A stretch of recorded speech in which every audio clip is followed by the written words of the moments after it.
Participatory monitoring by civil society of land use planning for low emission development strategy.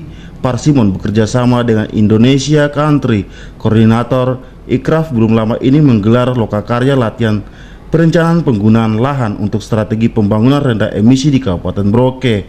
Lokakarya yang dilaksanakan di Aula Hotel ITC sejak 13 Oktober hingga 17 Oktober 2014. Lokakarya yang dibuka langsung oleh staf ahli bidang pembangunan Setda Kabupaten Merauke, Insinyur HBL Tobing M.Eng, Tenura dan Administrasi Lahan Spesialis Ikraf Ganma Galundra. Dalam kesempatan itu mengatakan Ikraf yang merupakan lembaga peneliti internasional yang banyak bergerak di bidang agroforestry atau wagatani. Sedangkan tujuan dari lokakarya adalah memberikan pelatihan tentang perencanaan pembangunan lahan untuk strategi pembangunan rendah emisi di Kabupaten Merauke. Sekalian mengenai Ikraf. Ikraf sendiri atau yang kepanjangan adalah World Agroforestry Center merupakan lembaga penelitian internasional yang bergerak di bidang agroforestry dan wanatani. Misi kami adalah mendorong tercapainya pengelolaan tentang lahan berkelanjutan untuk penghidupan dan lingkungan, dengan mengetengahkan peranan pepohonan dalam menyangga kedua aspek tersebut. Dan kita perlu pahami bahwa Ikraf bersandar kepada ilmu pengetahuan dan penelitian. Dikarenakan kami adalah lembaga internasional, area kami tersebar di berbagai wilayah negara-negara lain seperti Afrika, Asia, dan Amerika Latin.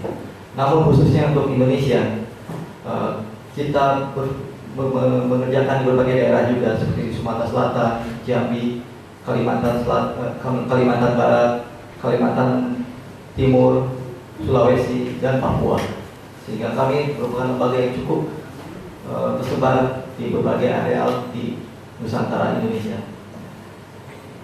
Bapak-bapak dan ibu-ibu sekalian yang kami hormati, pertemuan hari ini adalah untuk memberikan pelatihan tentang perencanaan, pemantauan, dan evaluasi pembangunan lahan untuk strategi pembangunan rendah emisi di Kabupaten Merauke, yang kita harapkan dapat diikuti oleh berbagai segenap SKPD, LSM, akademisi.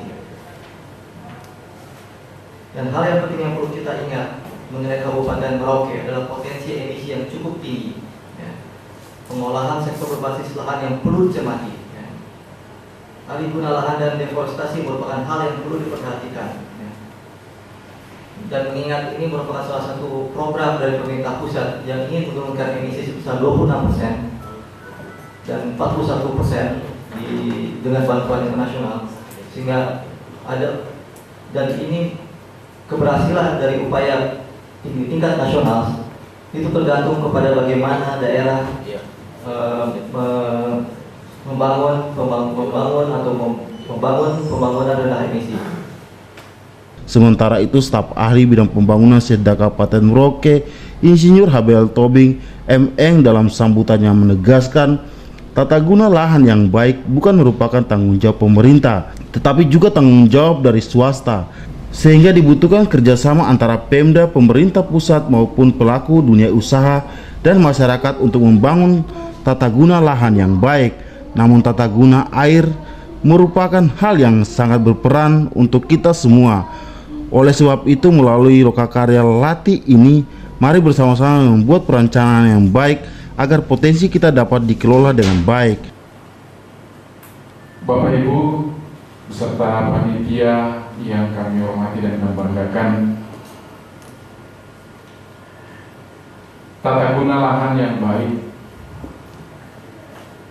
tidak hanya menjadi tanggung jawab pemerintah saja, tetapi juga menjadi tanggung jawab masyarakat dan swasta.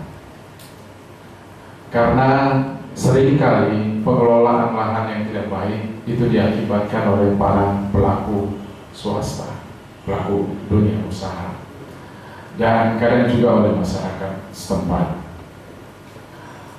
Sehingga dibutuhkan kerjasama antara pemerintah daerah maupun pusat, juga para pelaku dunia usaha dan masyarakat.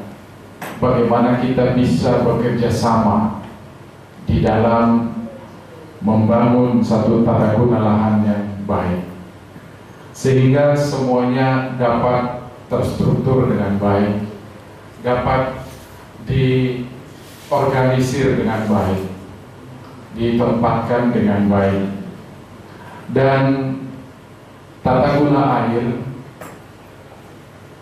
merupakan hal yang sangat berperan, bukan hanya sebagai kehidupan flora dan fauna, tetapi juga untuk kehidupan kita manusia.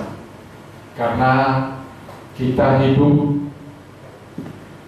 sekian sehari-hari membutuhkan air mungkin lebih kurang 3 liter ya, satu hari untuk kita, untuk minum saja, belum untuk mandi. Jadi kalau tidak salah mungkin sekitar berapa kubik satu hari kita membutuhkan air di dalam kehidupan perumah tangga. Nah, sehingga pengelolaan air, pengelolaan tata guna lahan yang rendah emisi ini perlu kita bersama-sama melakukan perencanaan yang baik supaya potensi lahan, potensi lahan kita dapat kita kelola dengan baik. Kemudian juga deposit air kita juga dapat maksimal. Tim Liputan Merauke TV.